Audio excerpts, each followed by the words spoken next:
hapa ni operation. Wewe kufanya operation? Unasikia?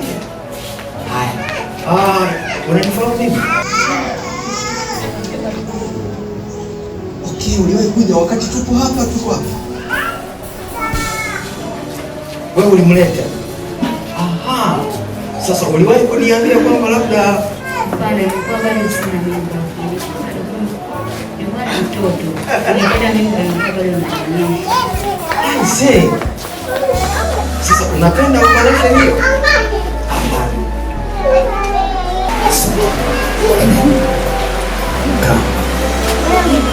Bwana Yesu asifiwe. Sasa wewe angalia. Kuna watu natembea njiani lakini wewe sio mzima. Yaani kuna mtu anatembea njiani lakini walishamweka sehemu. Kwa siku ikifika tu unashangaa mtu. Hayupo. Samani umekuja hapa. Walipokuficha wanakurudisha, kama walikumeza wanakutupa, kama wanakuambia wao. Ewe nguvu za kichawi, teketea, hauna nafasi juu ya maisha yangu. Achilia maisha yangu kwa damu ya Yesu. Achia maisha yangu. Ewe roho ya mauti, uliyeshikilia maisha yangu, toka kwa damu ya Yesu. Sikutaki. Achia maisha yangu. Achia familia yangu. Achia mipango yangu. Kwa damu ya Yesu. Kuanzia sasa, damu ya Yesu ifanyike kuwa sadaka na kuharibu kila maagano yote katika jina la Yesu. Kuanzia sasa, kila mchawi aliyewahi kuinywa damu yangu asiishi. Kila mchawi aliyewahi kuinywa damu yangu asiishi. Moto wa Yesu, moto wa Yesu, moto wa Yesu, moto wa Yesu, moto wa Yesu, moto wa Yesu, fire in the name of Jesus. Moto wa Yesu, moto wa Yesu, moto wa Yesu.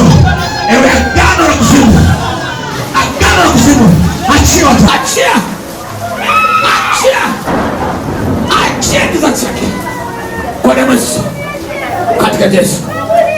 Achia kizazi chake, achia fire in the name of Jesus.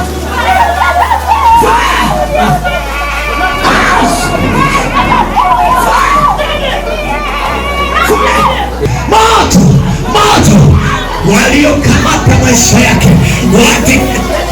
wawe majivu chini ya nyayo za mikono kwa damu ya Yesu. Wawe majivu mashetani ushabi rosa maana kuzimu. Moto wa Yesu mtakatifu, moto wa Yesu, out in the name of Jesus, out in the name of Jesus, kwa jina la Yesu, kwa damu ya Yesu, kwa damu ya Yesu, kwa damu ya Yesu, kwa damu ya Yesu, kwa damu ya Yesu, kwa damu ya Yesu, kwa damu ya Yesu, kwa damu ya Yesu, moto wa Yesu, moto, waliokamata maisha yake wawe majivu chini ya nyayo za mikono kwa damu ya Yesu. Wawe majivu mashetani ushabi rosa maana kuzimu.